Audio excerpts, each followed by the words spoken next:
So good morning, everyone.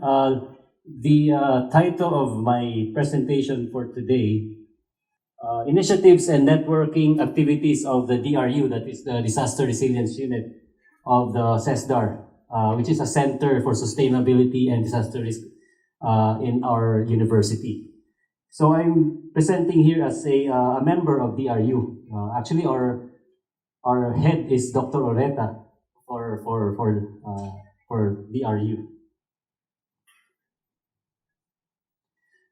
So basically, the outline will be the what all about CESDR, a quick overview of CESDR, the Center for Engineering and Sustainable Development Research, and its sub-themes or sub-units, and one of which is the DRU. An example of our local activities, networking, as well as local international networking activities, collaborative research works, and some of my research that I've been doing as a member of DRU. So again, CESDR is a research arm of the Gokongwei College of Engineering of our De La Salle University. And it was mandated to promote, consider the general mandate of CESDR to promote, catalyze, and crystallize scientific activities in engineering sciences and technology to achieve strategic advances in the complex engineered systems, firm-level technologies necessary for the sustainable development of the country. CESDR has 7 sub-centers, which are all engaged in engineering research and technology innovations. So you can see here the 7 units of CESDR, and I highlighted our DRU unit. So we have the Industrial Hazardous Waste unit, we have the Energy and Environment Systems, Green Energy Technology, Sustainable Mobility, Enterprise Productivity and SMEs, Biomedical Intelligent Systems and Robotics, and finally the Disaster Resilience Unit, which I belong to. All of our faculty members belong to any of these sub-centers. So the vision of the DRU as a unit is to be a resource to the country and to actively engage, especially in hopefully reducing disaster risk of communities and the built and the natural environment. And we aim to advance knowledge, promote best practices in DRR, DRRCCA, disaster risk reduction and climate change adaptation in cities, especially involving complex environments. So the activities of our members are not only in the civil engineering department, but as well in electronics communications department. We have from the mechanical engineering department and so on. And also not only from the college itself, but also from the other colleges. Because as we know, resilience is a complex, is a multi discipline. So we have members also from other colleges, not only from the engineering department. The sub-themes of DRU are the following. So we have to understand the hazards.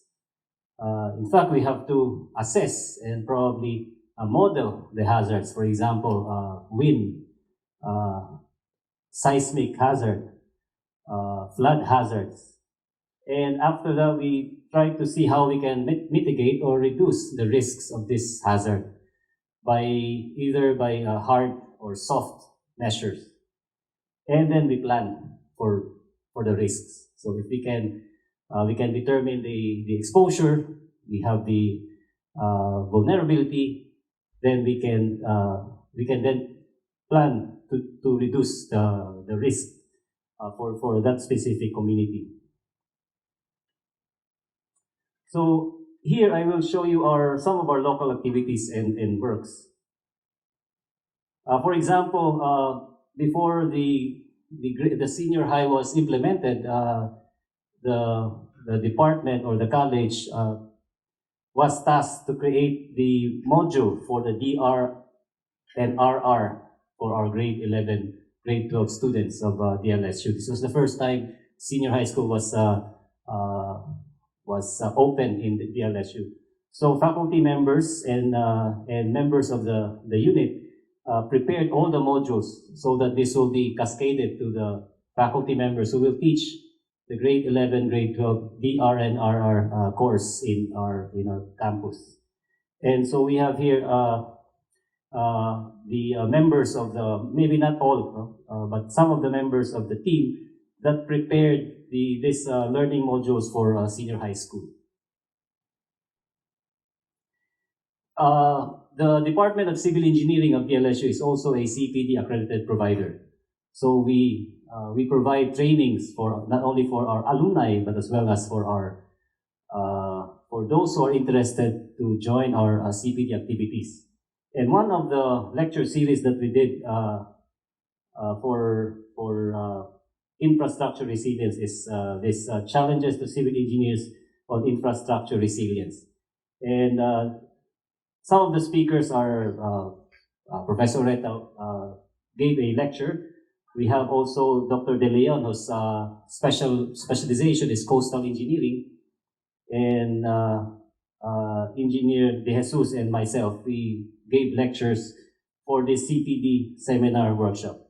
But this is a continuing activity of the department and the college, and we provide, I think, at least 4 to 5 seminars, CPD seminars per year, because it's also required for our civil engineers to, when they renew their license, they have to acquire some number of units for renewal. So you can see there is a PRC accredited CPD seminar program. For international research collaboration,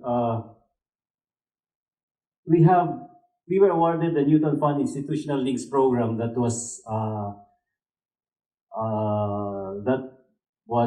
started in 2017, and our international partner is University College London, with the principal investigator, Professor Dina De Ayala of the Civil Engineering Department. And we have our local partners, Engineer Dexter Loh here from the Xavier University, who will give a talk later, is also our co-investigator in this project. And I am the principal investigator for this PRISM-H project, the Philippines Resilience of Schools to Multi-Hazard. So in this project, we dealt with earthquakes, typhoons, and floods, especially for schools. And our target areas were Surigao, of course, Cagayan de Oro, where Dexter is working at XU, and some of the offshoot of this project, we like, for example, SOS. I will discuss later. We run it in Bulacan as well as in Batangas. SOS is resilience, organizational resilience for schools. So we have in this program, a 2-year program.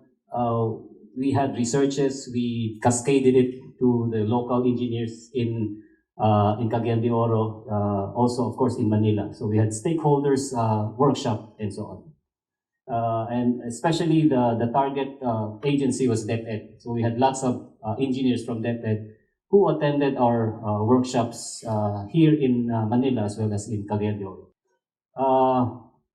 One of our member of the unit is Dr. Marlon. Dr. Marlon, I can read. Our principal investigator for the Cabaret program, the capacity building in Asia for resilience education, and the international partner is from the University of Huddersfield, Professor Delanti Amaratunga. And I think this program is still in the works. I don't know if they will be finished by next year. PRISM-H, our project will also finish next year. And aside from research, we also had some international workshops attended by UK researchers. This one was, I think, in early 2018, international workshop on localizing strategies for making cities resilient to disasters. So we invited 20 participants all over the country, as well as 20 junior researchers from the UK. And you can see this was in Century Park, Manila.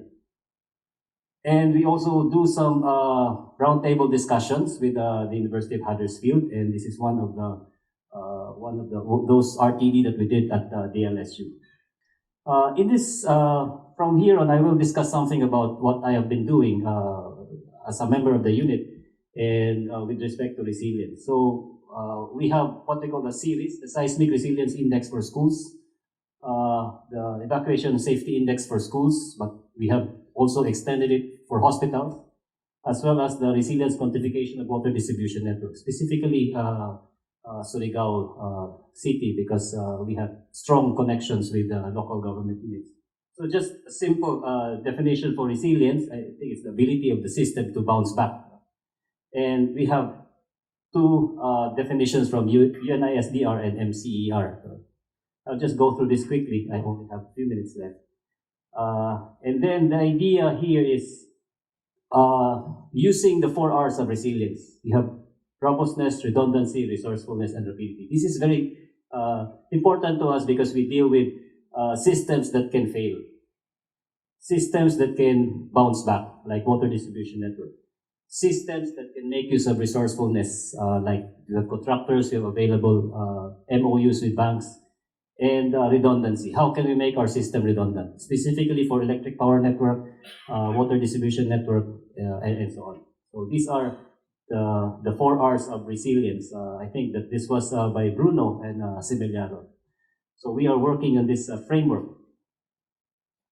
So for seismic resilience index of schools as well as hospitals, we make use of the 4 R's, but not necessarily we can quantify all of the 4 R's at the same time. So we can do what is important for us is, for example, the robustness, and what is the rapidity. And with that, we can create the resilience triangle. We can have some index. So for example, from 0 to 1, we can determine how resilient the system is. So 0 is the lowest, 1 is the highest. So just some of the posters that we did with respect to series as well as water distribution network. And we have, on the left side is the index for schools, and the middle part is the resilience index for water distribution network, specifically for Surigao City. But we have already studied La Trinidad Water District, Binyan Water District. We are looking at Cagayan de Oro Water District and so on. And we also, as part of ASEP, I'm also a director of ASEP, we developed the wind contour maps that is now part of the NSCP 2015. From the zone map, we have now moved to contour maps, and these maps are found in the NSCP, and this can be used especially for understanding the hazards, quantifying the hazards that later on we can use to calculate, for example, the risk to failure or the risk to pull out of some roofs. Last Saturday, we ran the SOS, we call it the Strengthening of Order in Schools, Strengthening Organizational Resilience in Disasters and Emergency Response in Schools. Since the framework for resilience consists of 3 major items, we have the building itself, we have the organizational resilience, and the ambient resilience. So we know very well building resilience because civil engineering is into building and structures. But we are looking into organizational resilience, and we have run this in Bulacan as well as in Batangas for this year. And on the right side is what we have done in Surigao. So we have the city, we did survey for the entire household, and then use some flood modeling, and then determine the risk to flooding, risk to electric power network, as well as what are the households, the percentage of or the vulnerability of the household. So now we are into community resilience. And just this is just a snapshot of what we have been part of the DRU, and some of our members are also, like, for example, electronics communication department. They're also working on some technology to increase or to reduce the risk, and using other forms of early warning system, drones, and so on. To end this, the way forward, I think the way forward is that we need to collaborate, because we cannot do it alone. So we are willing to collaborate and network with individuals, research groups, so that we can achieve not only our vision, but our common vision. to be an active resource for this country. We are engaging cities, communities, to make them more resilient through disaster risk reduction and climate change adaptation. And with that, I end my presentation. Thank you very much.